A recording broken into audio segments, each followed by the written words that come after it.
Ang lobo at ang soro. May isang lobo na may kasamang soro at anuman ang naisin ng lobo ay napipilitan ng soro na sundin ito sapagkat siya ang mas mahina. Matagal na niyang nais makalaya sa kanyang among mapang-abuso. Isang araw, habang sila'y naglalakad sa gubat, sinabi ng lobo, "Pulang soro, umanap ka ng makakain ko, kundi ikaw mismo ang kakainin ko." Sumagot ang soro, "May alam akong bakuran na may 2 batang tupa. Kung gusto mo, kukuha tayo ng isa." Pumayag ang lobo at nagtungo sila roon. Palihim na pumasok ang soro. Ninakaw ang isang tupa at iniabot ito sa lobo bago umalis. Kinain ng lobo ang tupa, ngunit hindi siya nasiyahan. Gusto pa niya ng isa, kaya't siya na mismo ang nagtangkang kumuha. Ngunit naging pabaya siya at nakalikha ng ingay. Narinig siya ng inang tupa at agad itong tumangis at umatungal ng malakas. Narinig ito ng magsasaka, kaya't dali-daling tumakbo papunta sa pinanggalingan ng ingay. Naabutan nila ang lobo, at walang habas nila itong pinaghahampas ng kanilang mga baston hanggang sa halos hindi ito makalakad. Pilay at umuungol, bumalik siya sa soro. "Niloko mo ako ng husto," reklamo niya. "Kinuha ko ang isa pang tupa, pero narinig ako ng taga-baryo. Pinagtulungan nila akong bugbugin." Sumagot ang soro, "Bakit kasi napakasakim mo?" Kinabukasan, muling naglakad sila sa kanayunan at gaya ng dati, gutom na naman ang lobo. "Pulang soro, hanapan mo nga ako ng makakain o ikaw ang kakainin ko."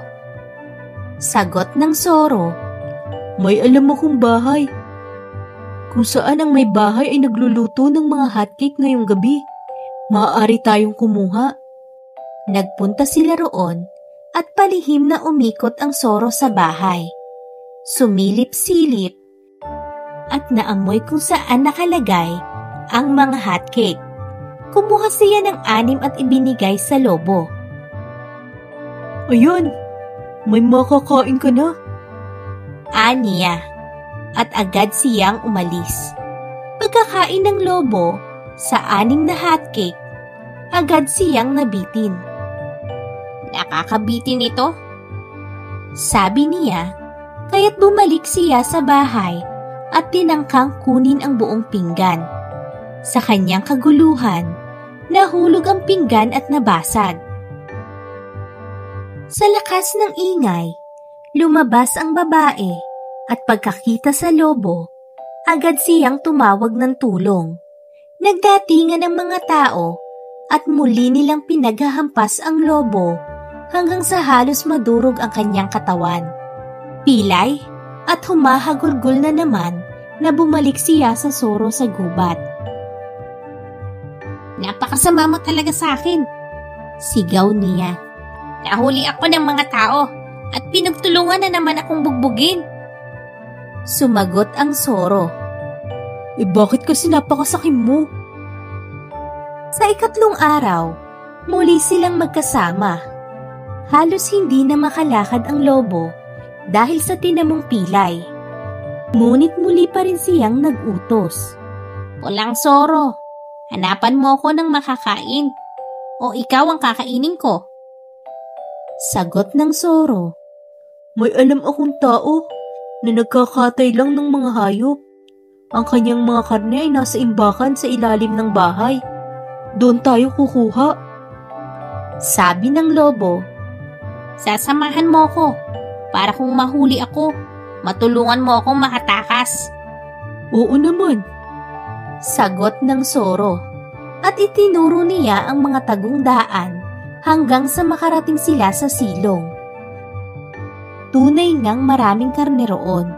Agad lumundag ang lobo at nagsimulang kumain. Marami pang oras bago ako umalis. Ang sabi niya. Natuwa rin ang Zorro sa pagkain. Ngunit panay ang silip niya sa butas kung saan sila pumasok. Sinisigurado kung makakalusot pa rin siya palabas. Nagtaka ang lobo at nagtanong, Kaibigang Zorro, bakit ka paikot-ikot? Panay labas-pasok. Sagot ng tusong Zorro, Tinitingnan ko lang kung may parating. Huwag kang masyadong kumain.